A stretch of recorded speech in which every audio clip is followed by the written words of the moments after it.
So, hi there, everyone, and welcome to Happy Life Habits Inspiration Point Podcast, live episode 3 with Niraj Shah, A Stroke of Genius. So, this is we're halfway through our series of 6. So, really pleased with all the episodes we've had in this series and in the previous series, and looking forward to the ones that we'll be having for the remaining of the series. What I would like to just say is, a really warm welcome to those of you who are joining us for the first time, and a very warm welcome as well to those of you who've joined us before and are back with us. So that's wonderful. And we will start with the usual question that we ask in Happy Life Habits. So just using a scale of 0 to 10, but not using the number 7, just at this point in time, just check in where you are on your scale. You're allowed to use fractions, you're allowed to use decimals, and you can put it into the chat, or you can just press the spacebar and share if you'd like to. And the thing here is, as people share, not to worry about what other people's numbers are.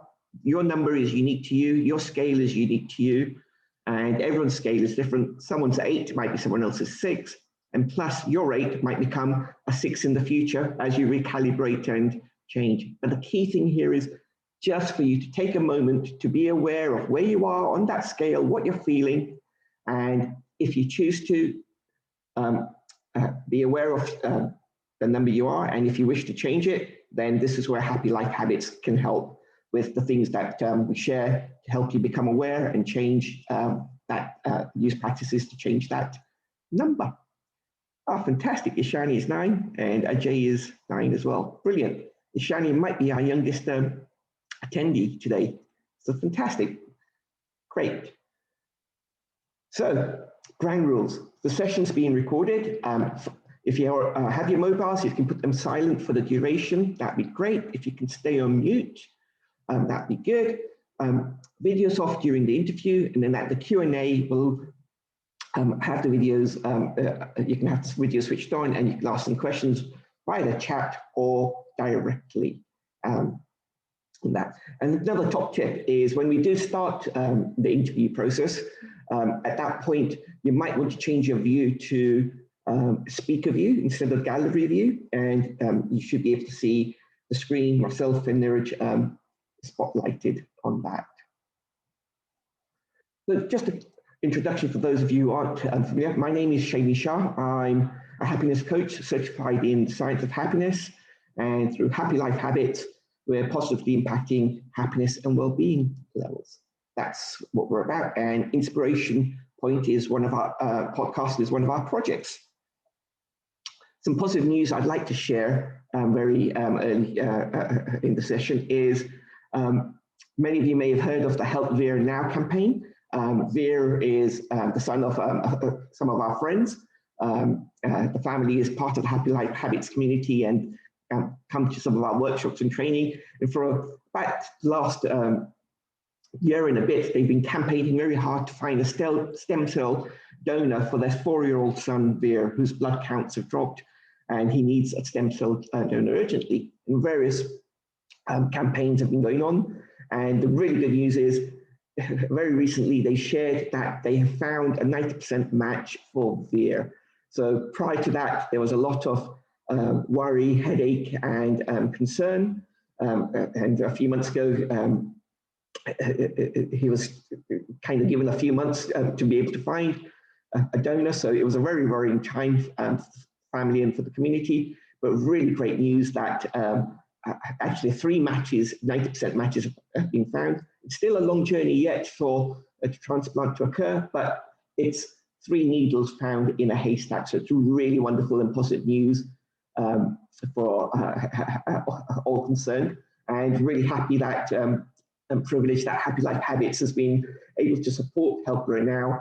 And earlier in May, when there was a virtual extravaganza done, we opened the session with a happiness gratitude workshop, and were able to help share some happiness and positivity, but support that campaign and support the family and so forth. So really wonderful news that a match has been found. And so stories like that are ones which lift us, which inspire us, which put a smile on our face. And Inspiration Point is just about that. It's inspiring, positive, extraordinary people sharing their journey, their challenges, their turning points, daily habits, and learning through personal development, happiness, and spirituality. And what we find is as we listen to these, we feel uplifted, we feel inspired, and we see some commonality with what's been shared, and we also learn some other new thoughts and angles on what's been shared. So it's a wonderful platform in that manner. The whole project is based on 10 core questions. Some of these you can see on the screen, and each of these 10 questions is what we ask each and every one of our episode interviewees. And we might then delve into a few more questions to further take on what's been shared. And as we ask these questions, you might want to ask yourself the same questions to think about what your answer is for these. It can be quite insightful. Really pleased to say that and grateful that Balance Consultancy has sponsored this full 6 episodes of this series 2. So really grateful for them for supporting us on this project.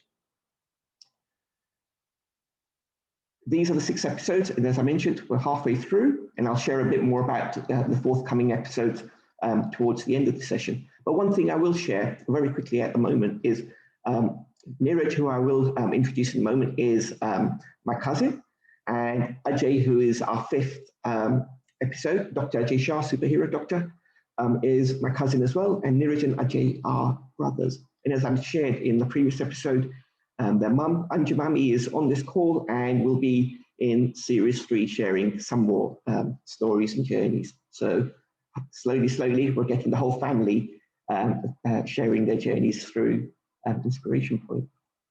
So what can I say about Niraj? So Niraj, as I mentioned, is my cousin, born and brought up in Birmingham, but living all over the place at the moment, and a real adventurous chap, really fast forward moving in terms of an early adopter to various technologies and so forth. In his teens, 13, 14 years old, is when my mama, his dad, passed away very suddenly from a heart attack. So very early in their lives, they saw this loss and grief.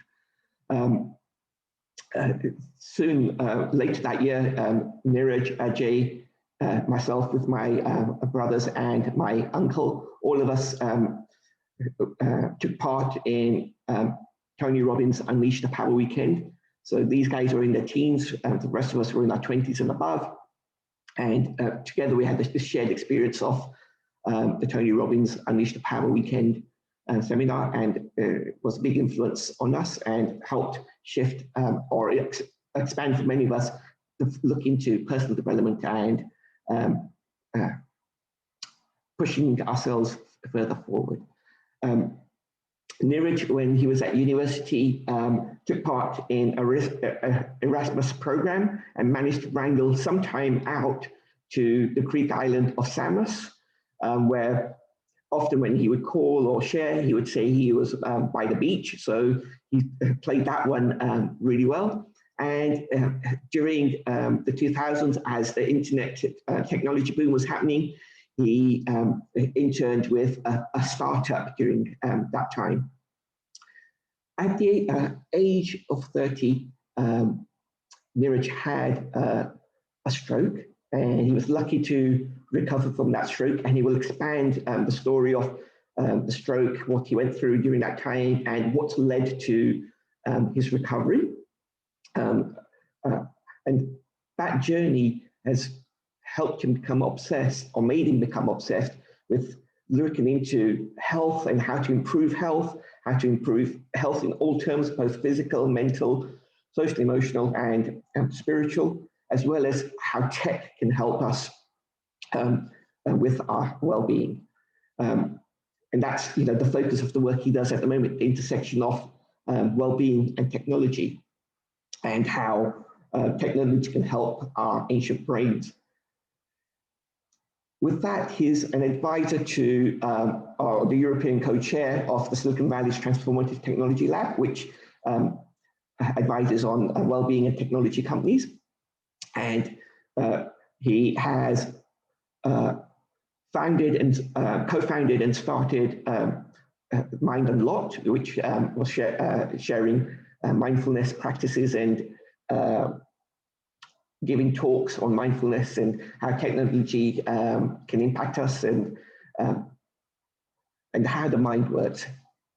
And through that, he's spoken with a variety of organizations, many of the big brands that we know, including taking part in the Lord Mayor's program in London and having a write-up in the Evening Standard too.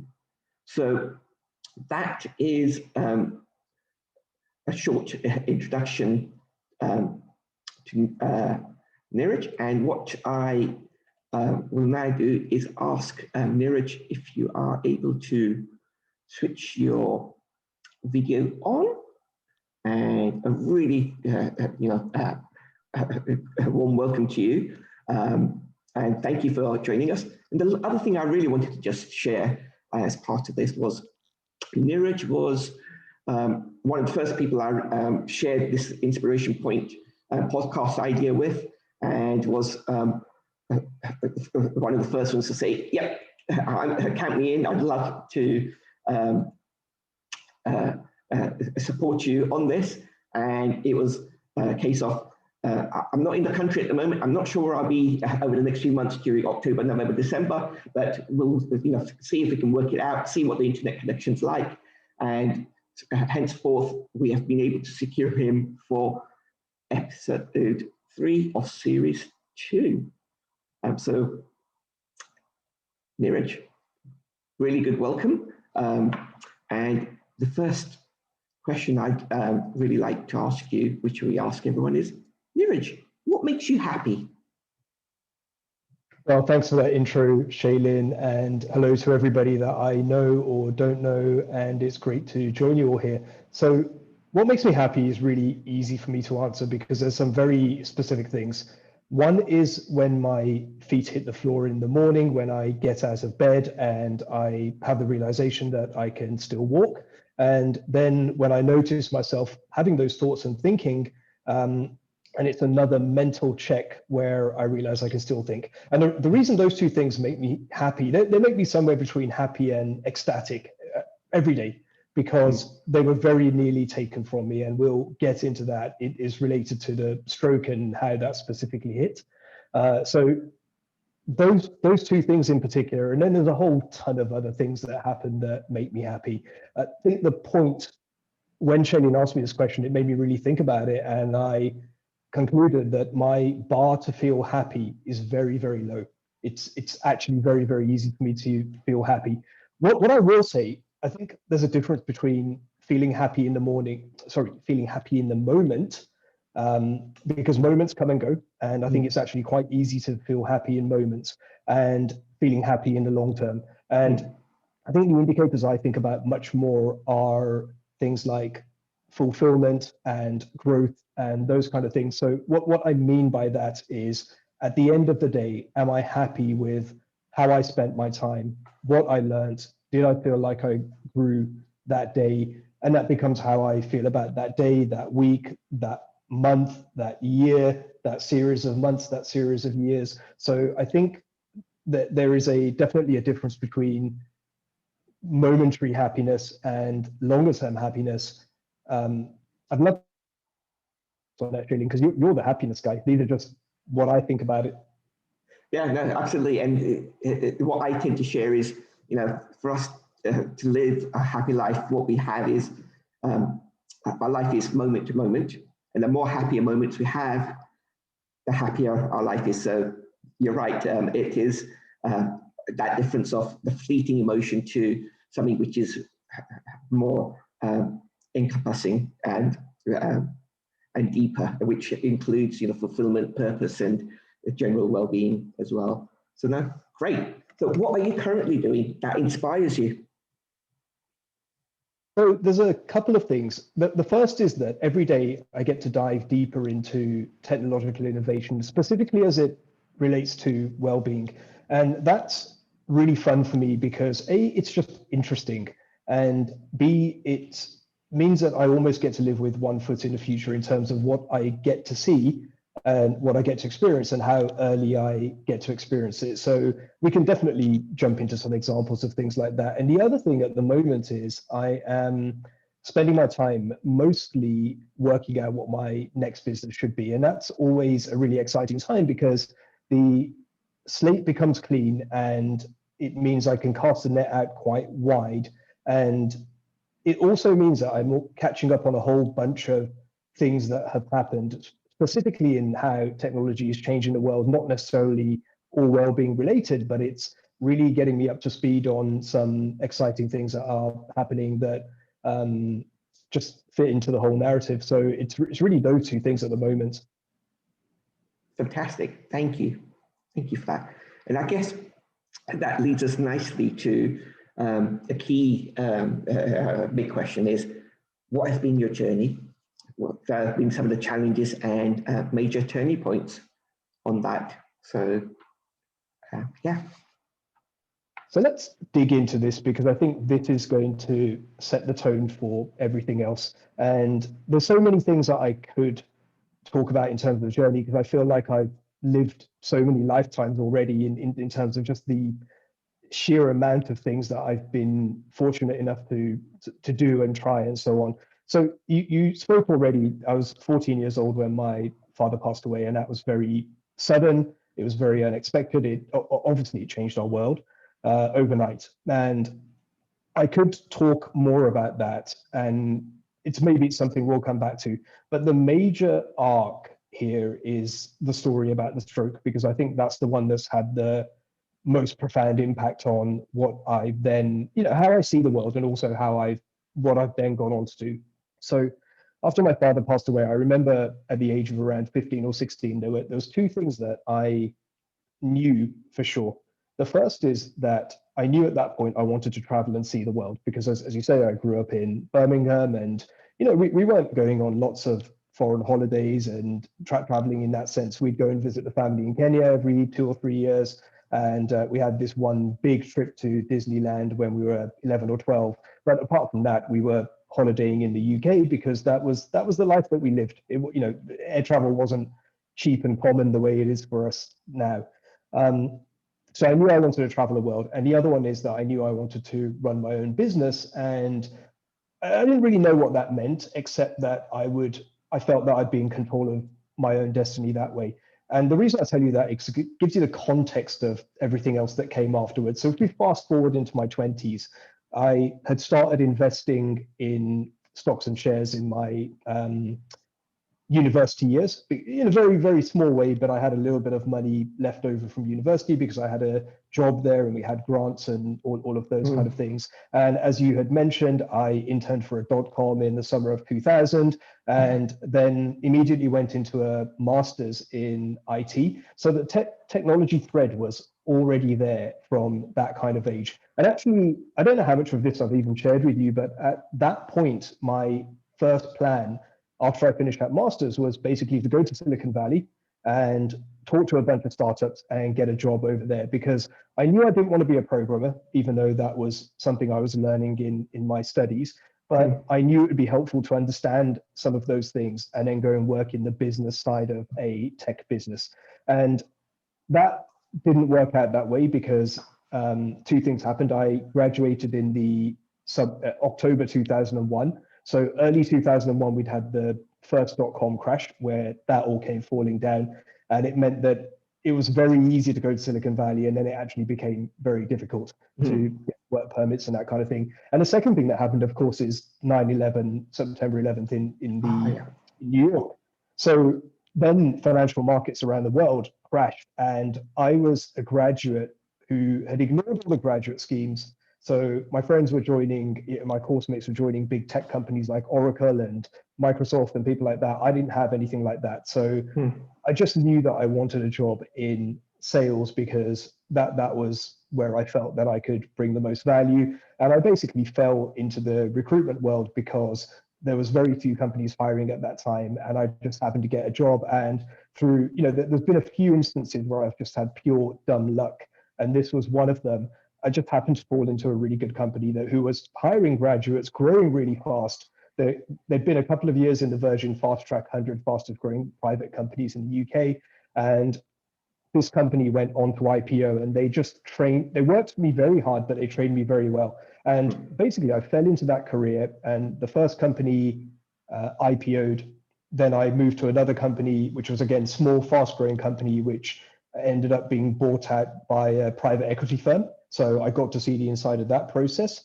And that business actually took me to Hong Kong, and I started working for a startup recruitment business as the third one, which was again, by this point, going back to what I was saying, I knew I wanted my own business, but I'd become sidetracked. And at this point, I really thought I'm going to start a headhunting firm because this is what I knew. And I was getting all this really good experience, not just in how to do the job, but in how to maybe run these kind of businesses as well.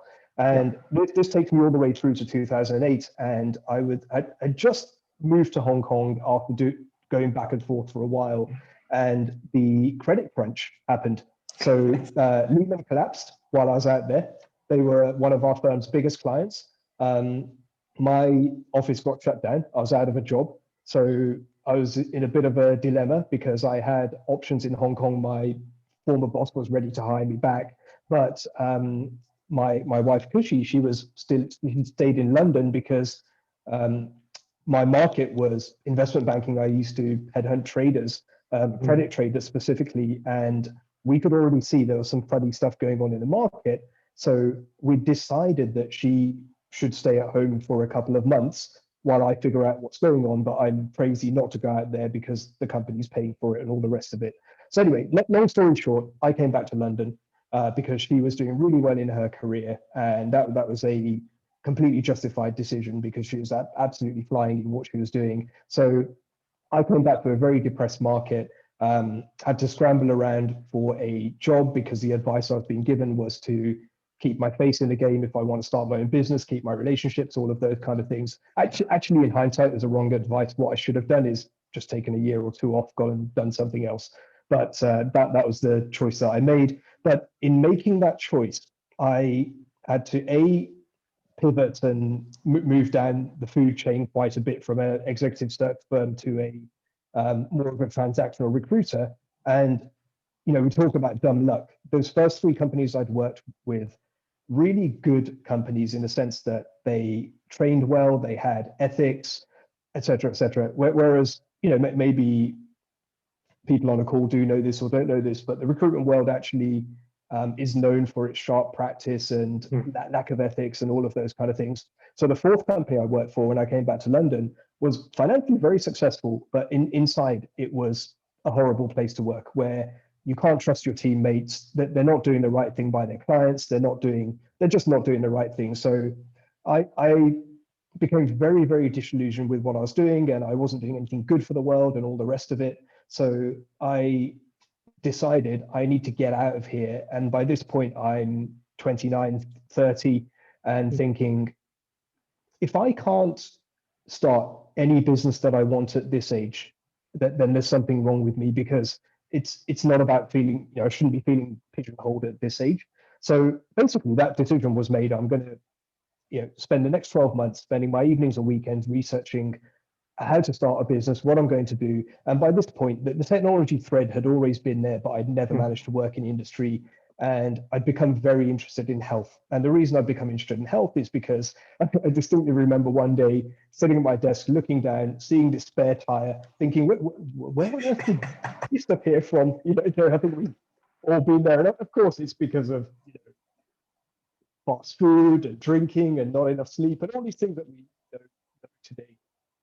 So I started actually cleaning up my act and started drinking less and eating properly and exercising and all these things. And the reason I tell you this is because a couple of months into that process, where I'm now mentally checked out of work, know that I need to get out of there, spending my evenings and weekends researching, and I've got a cut-off date, which is after this. At this date, I'm handing my resignation in no matter what, because at the end of the year, I'm not going to be employed by these guys, which is a really wonderful thing to do because it creates the kind of pressure to get something done.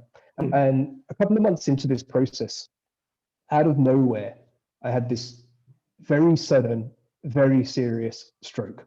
So that, and we can talk a little bit about that if you want to.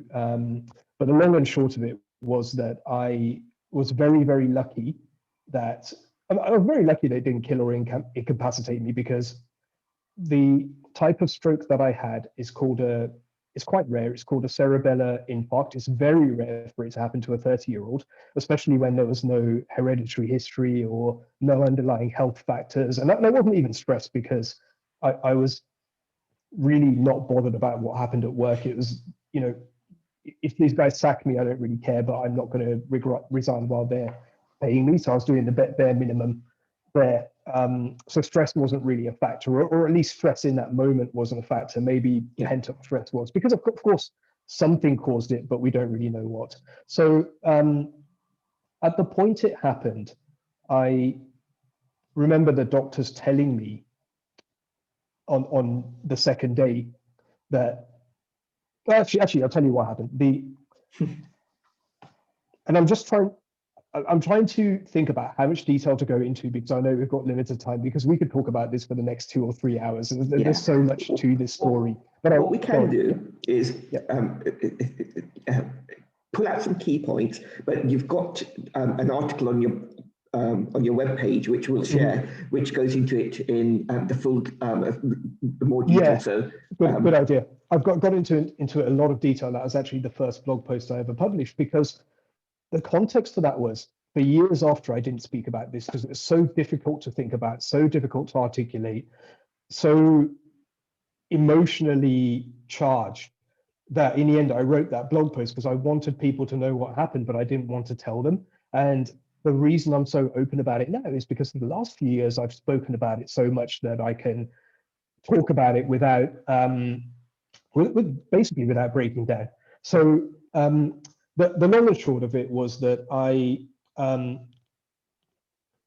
had this serious brain injury, and when they told me what had happened, I didn't even know what a stroke was. I just knew it happened to older people. So, and you mentioned my brother Ajay, he was on the end of the phone and he was talking to the doctors and he explained to me what had happened, and basically the blood flow to my brain had cut off for probably quite a short period of time, but that's enough to starve the brain of oxygen, and that part of my brain is dead. So I wake up in this hospital bed and I'm completely drugged up, feeling very groggy, and I can't feel, I can feel my legs. Like I knew there was strength in them, but I couldn't move them. So that's going back to the fact that I can walk and do a lot more now, and the fact that I can think, because we didn't know what the brain damage was going to be. Because when this kind of thing happens, anything can happen. It's different every time. So basically spent a couple of weeks in hospital. St. Mary's, by pure dumb luck, has an amazing stroke unit. Because I was such a rare case, they tested everything twice because they were trying to get to the bottom of what this was. But there's even, there's quite a few outliers they looked at. And at the end, my neurologist, amazing guy, really ahead of his time, when he discharged me after 2 weeks, he said that, one, you need to treat this a bit like a plane accident. Like there's no reason we know why it happened, but it happened, and you've got to accept that. Secondly, you have to sleep every day, every afternoon, until you're physically recovered. You have to sleep, which 11 years ago, because it's coming up to 11 years now, 11 years later this month, that was not commonly held as really, really strong advice. Whereas now we know so much more about our sleep function and what happens and how vital it is, especially to recovery and brain recovery and all of those things. And the third thing you said is, from a physical point of view, I only want you to do yoga or go swimming, nothing more than that until you've made a lot of physical progress. So that got me started on those kind of things. So fast forward, all of a sudden, I'm at home now. I have to sleep every day. I can't do anything. I can't go anywhere. So all I can do is read, think, and sleep. So all the time and space that I'd been praying for, I've suddenly got. So number one, be careful what you wish for. But secondly, I got what I wanted. It took me out of work, and I became obsessed about health and brain function and all of those, because that was, for me, how can I try and prevent this happening again? Because we don't know why it happened. And in that first year especially, but the first two, statistically, I was in a very bad place. That, like, the chance of reoccurrence statistically was very, very high. So I became obsessed about that. And I also started reading a lot of business books and started getting educated. And then, just to fast forward the story, basically, the whole health and tech thing was still there. That's what I wanted to do. It took me about 6 months to make a physical recovery, but I was walking again, sort of unaided after about 3 or 4 weeks. And within a year, I got back on a snowboard, which was a massive motivation. Like I never knew if that was going to be possible again or not, but it was a real motivation to do all of the physiotherapy and all of that kind of stuff. And just for everyone's benefit, Niraj loves his skiing and snowboarding.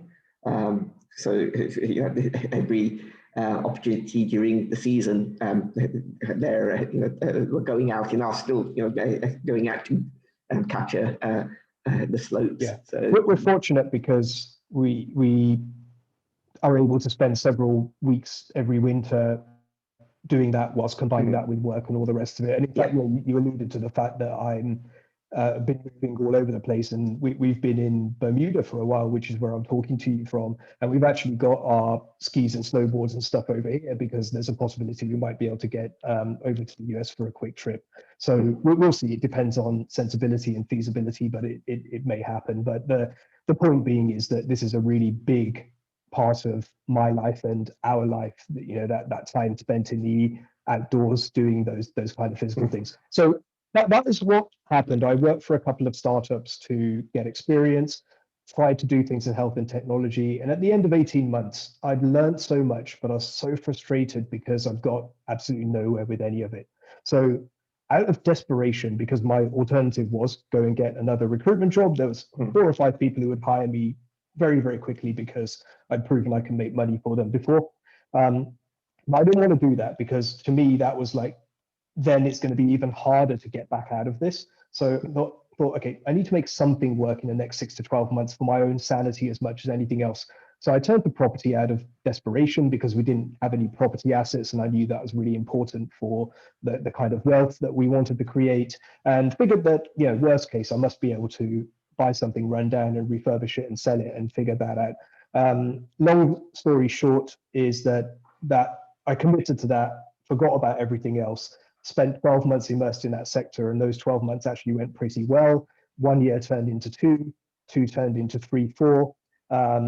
And I still do a lot of stuff in property now and have that initial property business, which is really quite useful because it's the fuel that basically pays my salary today without me having to be very involved in it, which was a really, really great thing. And also my mental recovery was complete at that point because, or 99% complete as it's ever going to get, because through finding that modest business success, it gave me my self-esteem back. It gave me that sense of self-worth back. We talk about growth and fulfillment and all of those things. I finally felt like I was participating in the world I wanted to, and also just doing something really good now where we're having a really positive impact on the tenants and the buyers and the contractors and all the different people that we work with. Like I say, I wasn't very interested in property, but I was interested in working with great people and just winning again. So that happened. I co-founded a real estate technology company, Crowd Property, which and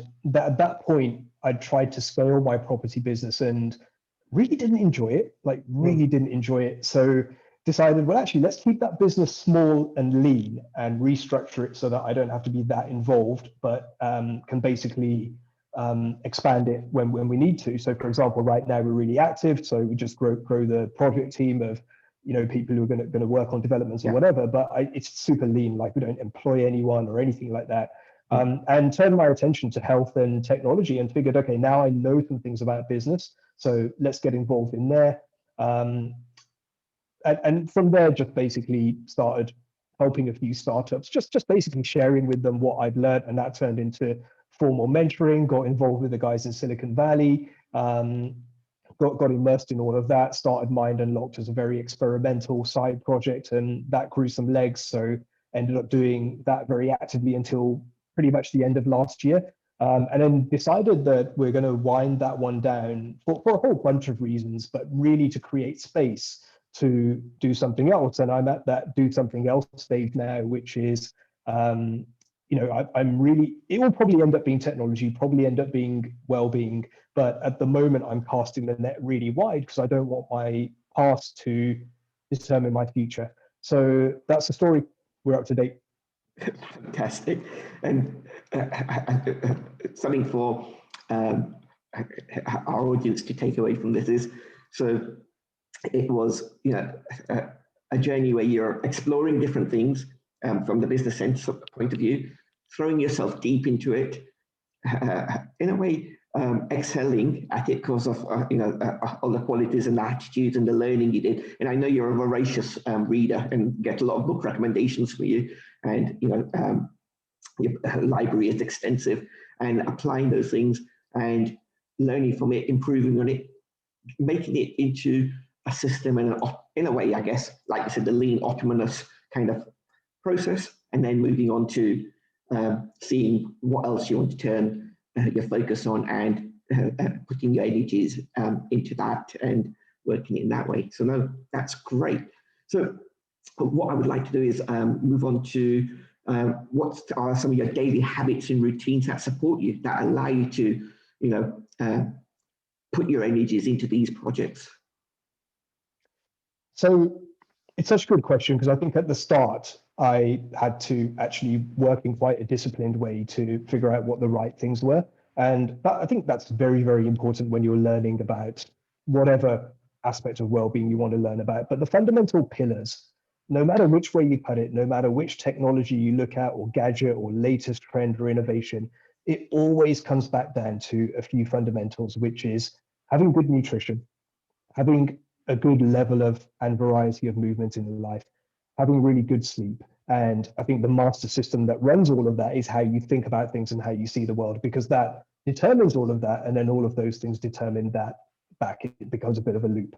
So I never veer too far from those things. And if I'm not feeling the sense of vitality or energy or those kind of things, then I always look back at those things and figure out, okay, which one of these needs adjustments at this stage. And actually, in most cases, I think for most people, when you're talking about dealing with non-chronic or non-clinical things, the easiest way to get back on track is actually improve the quality and quantity of sleep, because then that improves your decision making and all the rest of it. So in terms of habits and routines, I was traveling a ton before the pandemic.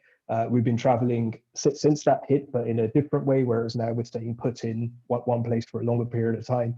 But whilst I was traveling, I kept it really, really simple. It would, rather than having this massive to-do list of habits and routines, and then when you veer from one of them, or you miss one of them, then you start feeling like, okay, now I'm just going to let the rest go because that's what we're susceptible to. That's a very common thought process to do with the way that our brains are wired.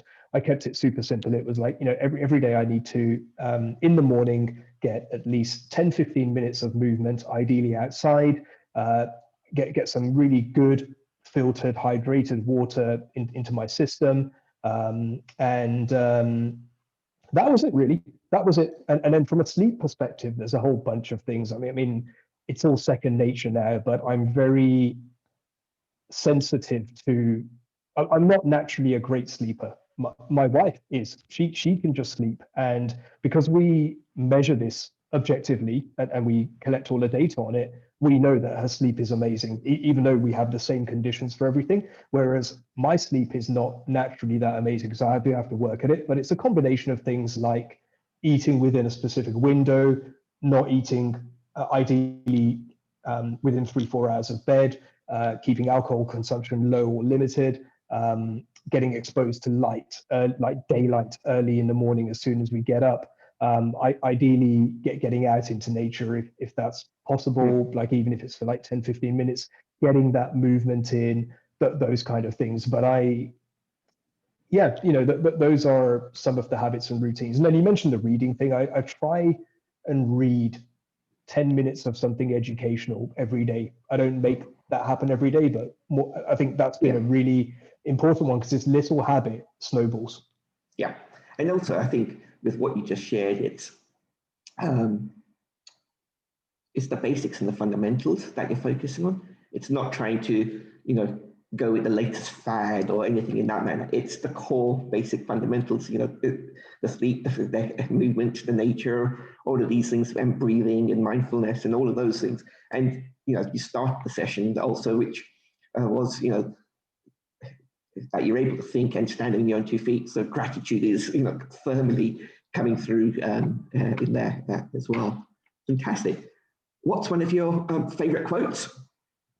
So I think especially during a pandemic, it's from Viktor Frankl, who wrote Man's Search for Meaning. And this is my most recommended book during the pandemic because if you're not familiar with Viktor Frankl, he survived 2 Holocaust camps, and he himself is actually a neuroscientist. So it's like a real world experiment, but his mindset and worldview is amazing because it's so well and good me saying some of these things, but this is a guy who's seen the worst that humankind has got to offer. And the quote is that between stimulus and response, there is a space, and in that space is our power to choose our response. And in our response lies our growth and our freedom. So if we unpack that a little bit, first of all, it's this idea that between the stimulus and how we respond, there is a space, even though we can't always perceive that space. And when we start getting into things like meditation and we start becoming aware of the workings of our mind, we start noticing that space a hell of a lot more. And we have a choice of how to respond. And of course, a lot of these things are automatic. So a lot of this work can be rewiring our subconscious programming, which actually, I think from everything I've read and seen determines at least 80 to 90% of what we end up doing. So the real trick here is to reprogram our subconscious programming. But the point is, in that response lies our growth and our freedom. And I think the overarching thing here is that external events don't really tend to determine that. How we see the world and how we optimize for that has a much more profound effect on how we feel than what's happening externally, if that makes sense. Yeah, that's fantastic. And I smile a lot because it's a quote I often shared. And in our first episode with Mel Byron, it was on either it was Holocaust Day then, or the day before it was Holocaust Day. And I shared this quote and the little story about Viktor Frankl as well. And also for me, it's a very special one where Stephen Covey's 7 Habits is where I got introduced to this quote and to Viktor Frankl's work as well, and Man's Search for Meaning. So, that stimulus and response part is very important. And just tying into that with what goes on inside here, how Untitled Mind, with the science of happiness and stuff we share there, it's, about 50% of our happiness is controlled by what goes in here. I think 10% is circumstances, 50% is genetics, but 40% is in our control. And it's with what we can do. And it's just where we cultivate those habits to support us and cultivate the things which can direct and make us put 100% into that 40% and benefit in that way. So fantastic. What's an achievement are you proud of? Can I just add a point to that last thing you said? Because there's a specific way that I look at this that I think that can be quite helpful, because a lot of our work with Mind Unlocked has been working with type A people who are curious about these things, but quite skeptical. And I think the problem sometimes is that this can be perceived as positive thinking and red tinted glasses and all of those kind of things. And it's the important point here, I think, is not to say that there aren't challenges in life and there aren't unfair things that happen and there aren't,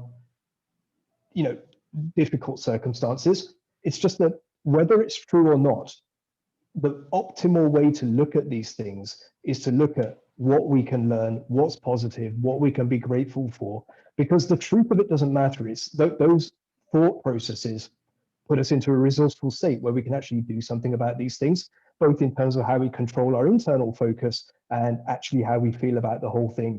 And that's why it just becomes utterly logical, as opposed to, am I kidding myself? And am I just going to, sort of become one of these giddy, happy people that doesn't see the world for what it really is? So it's absolutely acknowledging those things, but then at the same time, understanding what's the optimal way to see it so that I can have the best experience of it, but also have the most growth and fulfillment and all of those things. So the point being, you can feel alive in any moment, or you can feel crap in any moment. But whichever of those it is, the moment is there. So you may as well choose the one that's going to empower you the most. Spot on. Fully agree with that. Thank you for that. Achievements. Yeah. Achievement. So this is a really interesting question, because I think if you'd asked me this 10 or 20, 10 years ago, I would have had a very different answer. The way I look at achievements now is very, very different. So, I'll give you an example. If we look at something like career highlights, we could pick out a couple of things that I've done, because there's a bunch of things that I've done that may or may not be considered achievements. But one of them, which will live with me forever because it's so unique, was that I had the chance to lead 1,000 meditators on London Bridge in 2019. And it was a very unique opportunity where they'd closed down the whole thing and so on and so forth. So I could frame that as that's an achievement I'm proud of. But actually, the way I think about it is I'm very grateful that that happened. And the reason for that is two things. One, I'm grateful that I'm the one who got the call, because I may not have been asked. And I'm grateful that I had developed to the point where I could actually really nail what was needed and deliver it so that everybody had a great experience. And the reason I frame it that way is because those external achievements, there's so much that happens behind the scenes that we don't see around that. So in order for something like that to happen, there has to be government involvement, council involvement, mayoral involvement. Then there's the whole health and safety security side. There's events directors. It's a huge production. And it's, the way I see it, it's like a championship winning team that's been put together, and there's all these different people's managers, coaches, different positions, etc., etc. And I had a fantastic playmaker, Julie Montague, because she's an incredible professional and she's done those kind of things before. And she ran the yoga session before I closed it with the meditation session. So actually, my role in that achievement that I get the credit for is that I was just a striker who got the ball on the, I laid it on a plate and I put the ball in the back of the net. But in order for that to happen, so much has to happen. So I think this is true of business, it's true of life, it's a team game. So turning the lens on the achievement thing, I look at achievements as internal things that I may not be publicly rewarded for, but I know that are going on. So I've shared stuff like this with you before, but for me, a big achievement in the last year or two is, firstly, getting to the point where I can really listen to people for what they're saying and turn down the chatter in my mind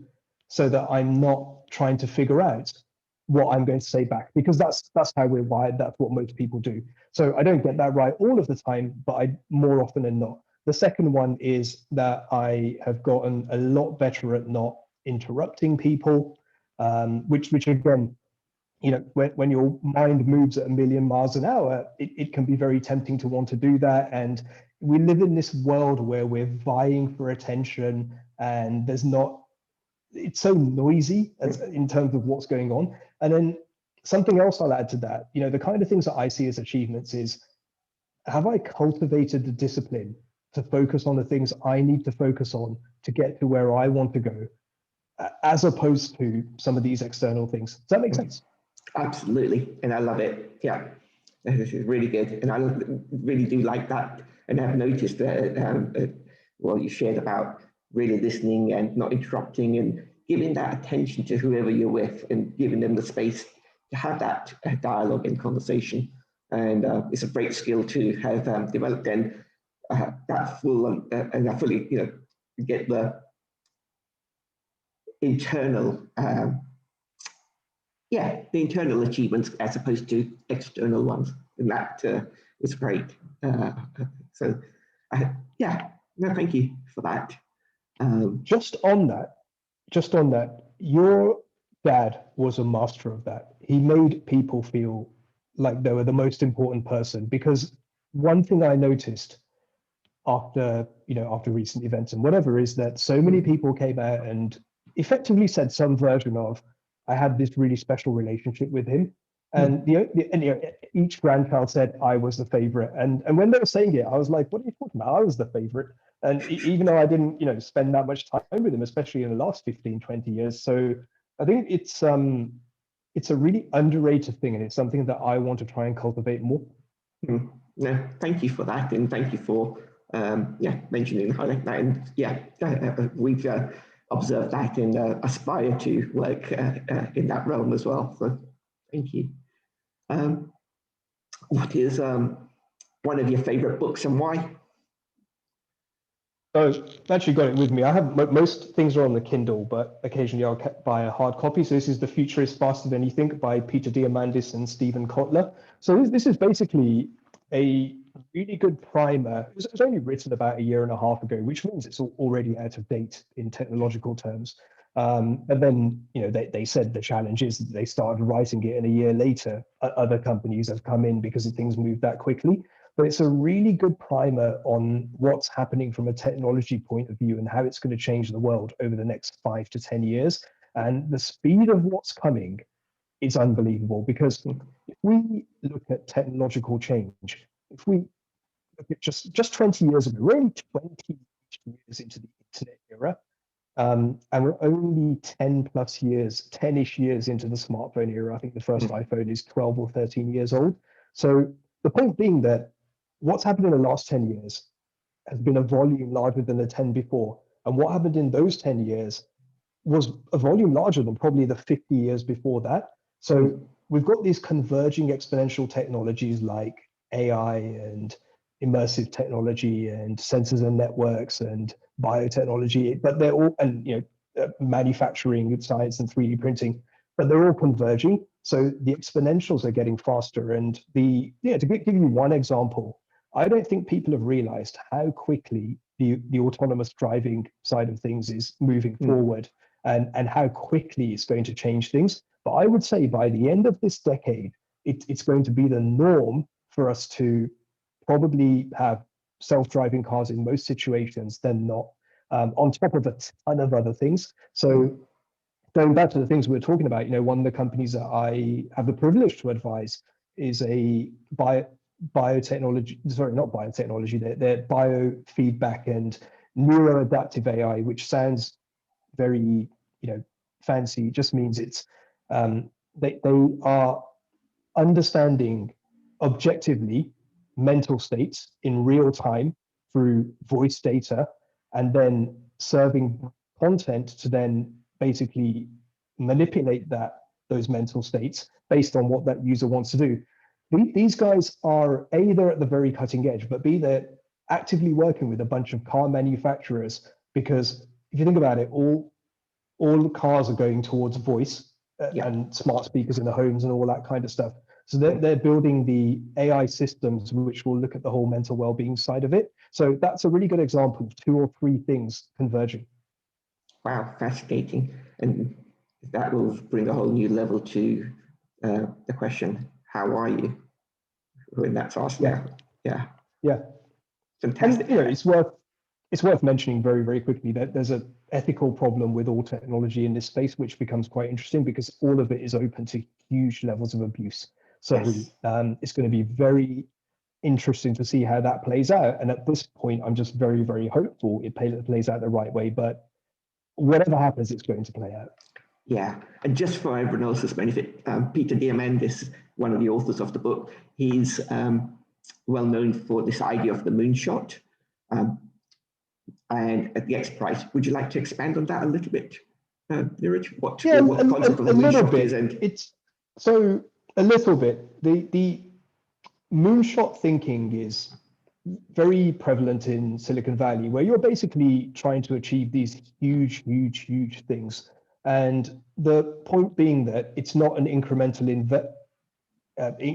change. It's not, can we make a more efficient car? It's how can we change the whole ecosystem of how we think about cars and how they're powered and all the rest of it. A bit like what Elon Musk has been doing with Tesla. So it's really looking at the whole paradigm shift rather than can we make a better widget? And the whole idea being that aim for the moon, even if you miss, you're still amongst the stars, further than where you are currently. So yeah, something like that. Yeah, yeah. It's I think it was popularized. This terminology was really popularized at Google, I think. Okay, fantastic. Okay, what did you learn from your parents? What did I learn from my parents? I mean, I remember mum's listening. How long have you got? How long have you got? I'm very, very, very lucky in that sense. I think if I was going to narrow it down, strength in adversity, because as we spoke about, my father passed away when I was 14 and my brother was 15 or 16. There's quite a small gap between us, and for my mum to raise two teenage boys all of a sudden when she's in her 40s herself, just seeing the sheer strength and the ability to kind of get through that was very, very telling. It was a really early lesson in how to deal with challenges. The adventure through experiences, which is something that's really shaped my whole life, that came from my father because, like I said, we didn't grow up rich, we didn't grow up poor either, but we had whatever you want to call it, like a lower middle class type upbringing. But I distinctly remember that on a Saturday, if it was sunny, he'd be waking me and my brother up and he'd be like, come on, let's go, we're going to do something. And we'd be going on some sort of adventure, whether it was to a theme park or to some place we hadn't been. And at the time we could never have understood this, but the reason he was so enthusiastic about this and a reason he wanted to do it is because he wanted to do it himself, because in their upbringing they didn't have those kind of opportunities either. So this idea of growth through adventure, I think, sums up so much of my business journey, my travel journey, my journey with action sports. It's this idea that where I think, for me for sure, but I think in general, where we really grow is when we go and do things and go and experience things. So it's not just putting on a backpack and going into the jungle for 10 days. It's also ordering something different than you would normally order to try something else, reading something different to what you would, taking a different route or going somewhere new or something like that. I think adventure can be found in a whisper as much as it can be found in these grand gestures. So that was a big one. And the importance of investing, I remember we'd be home, Dad would come home from work and he'd flick on teletext and there'd be all these numbers and we'd be like, hey, we're watching that. What are you doing? And he'd be like, no, these are our investments, because we didn't have these fancy holidays, but he was building a investment portfolio which really stood us in good stead. So I think that really impacted me, and that's why I knew that I wanted to get into investing early and started in my university years. Fantastic. That's great. And what you shared here, the strength in adversity, adventure through experiences, I think some of that we'll also hear when Ajay shares in 2 weeks' time. Some of those aspects are there. And as I said, Mum, Auntie will share in a future episode the story you've just given us a little insight into as well, of bringing up the teenage sons through those circumstances. So look forward to those. And the last core question: who or what are your inspirers? There's so much inspiration in the world if we look for it, which means turning off the mass media news and actually, curating what information comes our way. For me, I'll keep it really simple. I'm very, very inspired by entrepreneurs because I'm still learning and I've got so much to do in that space. I'm very fortunate now that I'm connected to a lot of different entrepreneurs, but especially entrepreneurs who are kind people and generous people. Because what I found, what I've observed in my life is there's a lot of entrepreneurs who are fundamentally not nice people, and that's one of the ways that you can actually do quite well in business. Let's not. If you're willing to screw people over and do those kind of things, then actually you can do quite well in business. So that's one side. The other side is there's a lot of very, very kind, generous people in the world who are not great entrepreneurs. That's just another sort of statement of fact. So marrying those two things is actually quite difficult, but I've managed to connect to a lot of people like that. And I know, and we see more and more examples like that of, for-profit businesses which have some sort of social good baked in, either into the fundamental product or a byproduct. So I find that very inspiring. And I think the ultimate inspirer is when you see somebody who's come from the toughest circumstances, who had nothing, and they get to the pinnacle of whatever they're doing. That they're the stories that teach us that anything's possible, and our excuses can be put to one side. And if they can do it, then others can. So those are the ones for me, I think. Yeah, no,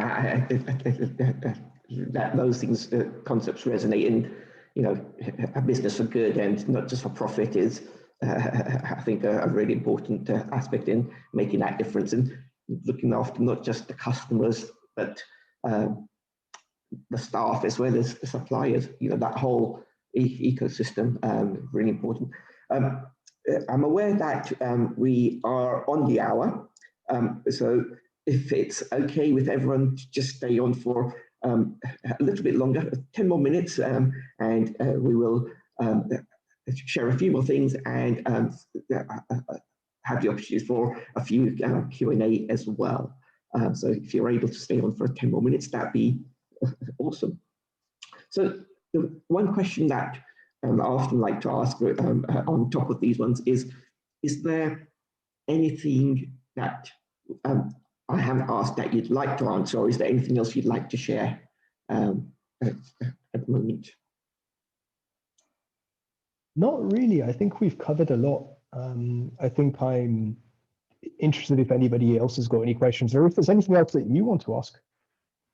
Yeah, no, I'm good with what we've asked there. We will, I think, open up and give an opportunity for people to ask some questions. So if you do have a question, if you'd like to put your name in the chat over the next minute or two, then we'll just ask people to share that. So if you just want to put your name in, then we'll ask you to come off mute and you can ask the question. And what I will do as we are waiting for that is just share my screen again and on to say, so Niraj's website is Niraj 5 HAH, so Shah, but spelled with the 5.com. The article that we mentioned of his first blog post, which goes into sharing the journey of the stroke, a stroke of good fortune, I think it's called, is on that site, as well as other information, articles and contact information on there. This is the picture of Niraj on London Bridge of the story he shared there on that. Again, take the opportunity to thank Balance Consultancy for sponsoring the whole series. And as I shared, please just drop your name in the chat if you do have a question you'd like to ask on any aspect of what we've discussed or anything else to Niraj or myself. We're happy to take a couple of questions. We are at the halfway point in this series, and we've got 3 more episodes over the next 3 weeks to come through. So next week we have Selena. She's an exalted mediator.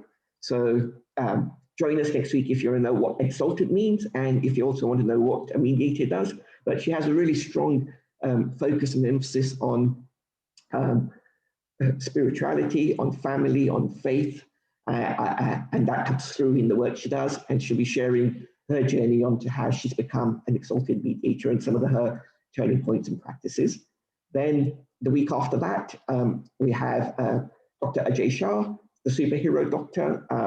There's some more information about Ajay and the other speakers on the website and in the blog just published today. So please do have a look at that on the website. And Ajay almost didn't go into med school, and now is appearing on ITV News, sharing the wonderful work he's doing. So that's going to be a great session to take part in and find out a little bit more. And then our final session of the series is Nina Joshi Ramsey, Life Wella. It's an extended session, one, because it's the last one, and two, because like Niraj, Nina and I have lots of good conversations, and so we've put that as a little extra one. Okay, yeah, Niraj has just highlighted mindunlocked.co, lots of articles and great resources and information on there to help. So please do take a look at that. Yeah, I just wanted to highlight that because we're not selling anything anymore. We're actually winding down that business, but we kept the website and everything live because there's so much good free stuff on there. So if some of these topics are interesting, then you can check that out. And also, if you go to my website that Shailin highlighted, that's my tag on all social media, LinkedIn, Twitter, Instagram. But on my website specifically, there's a lot more about the mental wellbeing and technology side of things if you wanted to find out more about that. Excellent. Thank you for that. So one of the things that Niraj, with his early adopter and technology hat, shared with us a few weeks ago is a platform called Wonder. And this Sunday, Happy Life Habits is going to explore and use Wonder for a new initiative to explore and try out something we're calling Connected Conversations. It's not a workshop, it's not a talk, it's between 30 to 60 minutes. You join on time, and you can leave at any time. And it's a platform which allows one-to-one, one-to-many conversations. And you can move around in that environment and talk to different people. And it's an opportunity to discuss, share, explore, express, listen, and connect. And the theme we're going to work with it being on Feb 14th is relationships and connection. So those are what we're going to work with. The links on the website. So please, if you'd like to explore relationships and connection and just join us and see what this is like, welcome to join these connected conversations. The March gratitude and habit, gratitude in general, habit immersion training course is open. If you're interested, information's on the website. Gratitude can really help with the rewiring. It can help with being resourceful, as Niraj said. It opens up the learning centers in the brain. We're doing a 30-day course. Check out the information on the website if you're interested. And it starts on the 28th of Feb and runs through to the end of March. And all the different social medias link is shared here, as well as the Facebook group on called Happy Life Habits Community. Our opportunities for you to be involved and join us in the community. And opportunity for you to share your 0 to 10 without using number 7. And we'll thereafter ask if anyone does have any questions. We'd love to take 1 or 2 questions before we completely finish for the day or the night, depending on where you are.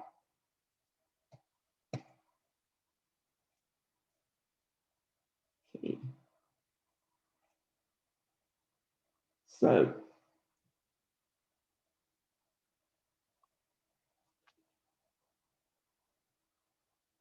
I can't see any questions coming through. So, okay, that's fine. That is all well and good. Then what we would like to say is thank you, Niraj, for joining us, spending the time with us and sharing your journey. Really appreciate that. And thank you for saying yes to this project very early on. Really appreciate that. Oh, yeah, Wersha, if you want to just press the space bar and ask your question. Hi, Niraj. Hi, Niraj. Thank you so much. Oh my God, you are indeed such a breath of fresh air, and it's so heartwarming to listen to your journey. I'm just amazed at it seemed like you've lived sort of 3 or 4 lives in this short space, being a youngster to then going into recruitment, then into IT, health, and all sorts of things. So thank you so much for sharing your personal journey. I just want to say that this COVID and the times we all been going through, it's been so tough, I'm sure, for all the viewers that are listening today, and I'm sure they're going to all probably agree with what I'm going to say, that all the simple things in life is what we are really appreciating at the moment. And certainly the health and the meditation, yoga, all the things that, we used to take for granted, we are really appreciating the relationships, our friends, family, all those things. So how do you see after the COVID? How do you see the world in your eyes changing? What kind of things do you wish people will become better at? Such a good question. Thank you for asking it. So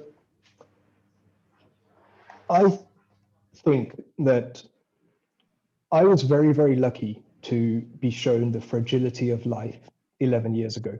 So I was already a positive person and I already had a pretty good outlook on things and so on. But this was a shift from, going from mostly like that to I only want to live this way now. And I think what COVID has done is that it's created a collective trauma, because I went through a deep trauma, and it's a collective trauma, and collective trauma causes a lot of problems, but it's basically caused this kind of shock where normal life changed overnight for most people. And all of a sudden, all these things that were taken for granted, we can't do them anymore. And I think for me, because I came so close to not being able to do any of those things again, I don't take those things for granted. So I think this is what's going to happen, because there's people who have had strokes and cancer and other things much worse than I've had it, or much less than I've had it, who some of them react the way I've reacted and some of them don't. And there's so many factors that go into that. It's not just down to that person's own, you can't just blame that one person for that. But the point I'm going to make is that we are going to come out of COVID at some point, right? I can't tell you how long that's going to be. That's a really good question to ask my brother in a couple of weeks' time. He can give you a much more knowledgeable answer about that. But it's okay. I'll ask my husband. Yeah. Okay. There you go. But the point I'm making, at some point, COVID won't be so imposing on life, is the best way of putting it, whether it's eliminated or whether it's brought under control. And I think what will happen at that point, in the same way that people react differently to a stroke or a heart attack or cancer or something like that, there's going to be a proportion of people who are, now it's like, I'm only going to value these simple things and stop status chasing and stop trying to please others and stop caring what such and such thinks, and just focus on the impact I want to have in the world and all of that. And then there's going to be unfortunately, this is human behavior. There's going to be a ton of people who just go back to what they were doing before, possibly even worse. And the only lid on that is going to be what they can afford to do in terms of going off the rails. So I think now's a really good time to make that decision of, what you stand for, who you're going to be, and how you do it. And I don't even, I don't even think there's a right or wrong answer, other than you make a conscious choice about what you want to be and how you want to be. And I think if somebody makes a conscious choice of how they want to live, experience, and see things, that conscious choice may be that I want to eat fried food and watch Netflix and all the rest, and come what may, not worry about my career, whatever. But I think if somebody's made that conscious choice and that's what they choose to do, then for me that's winning, because that's it's so individual. So yeah, I just think that it's going to be down to each individual, but it's given us all an opportunity, myself included, to really reset and think about and pause from the madness of the kind of world that's out there when we can do everything. Yeah, thank you for that. And I'll just add one final aspect to that. whether it's COVID or not, whatever is going to happen, moment to moment, our life is going to move on, and we're going to have our ups and downs. We're going to have challenges, and we're going to have high points and low points. What we can do, and what we should do, and what will help is focusing on the 4 dimensions that we've talked about: the physical, the mental, the social emotional, and the spiritual. And social emotional is relationships, the mental is what we think and what we learn, the physical is what Niraj shared about, the sleep, the nutrition, the exercise, and the spiritual, the deeper faith, meaning, and purpose. Those are the 4 elements which make up the human dimension, which make up happiness. And if we are able to build habits and routines in those 4 and keep it simple to those 4, then we live a balanced life, we live a happy life. And that's why it's called happy life habits as well. It's building these habits which sustain us through the thick and thin. Don't let us fall as far when we have a challenge. Let us bounce back quicker, build our resilience, and have a mindset and systems and structures and opportunities in place to allow us to surf life's challenges. So that brings us to the end of today's session. Please do email us with any feedback, but I'm very conscious of where we are on time. And Mira is asking for 1 minute before we close the session. Go ahead, Niraj. So I thought this was actually a really good point to close on, based on Darshana's question, actually. In my opinion, there's a misconception that after COVID, the world is going to be less chaotic, when actually, before COVID even hit, the world was getting more and more chaotic year on year because of technological disruption, basically, which has meddled in politics, caused, brought to a spotlight about social justice and racial discrimination and all of these kind of things. But the point I'm making is it's tech that's driving the chaos in the world, not necessarily COVID. So it's a complete misconception if anyone's thinking that when COVID's done, the world's going to go back to what it was. So the point, and this is why it's such a good point to close on, is if there's 2 lessons from the future that are relevant today, one is that the ability to self-regulate our emotions is probably the most important ability. A couple of years ago, I was saying for the future, now I'm saying for the present and the future, because that's like, otherwise our emotions are going to get pulled all over the place by technology, news, this, that, whatever. And the second one related to that is learning how to learn is going to be the second most important skill, because the old paradigm of academic learning, which was basically memorize and repeat or understand and apply, we're going over a lifetime, we're going to have to learn and relearn skills multiple times because the cycles of change are getting smaller and faster. So, this all ties back to all of the things we've been talking about. But if I can conclude everything I know, like I will stand by those 2 statements with absolute conviction. Brilliant. Thank you. Thank you so much. As Darwin said, it's not survival of the fittest, it's survival of the most adaptable, and change is there, and how we respond to that change is in our hands. So with that, I wave goodbye to everyone, and thank you all for joining us. See you either on Sunday or next week. Take care. Bye-bye. Thank you, everyone. Cheers. Bye.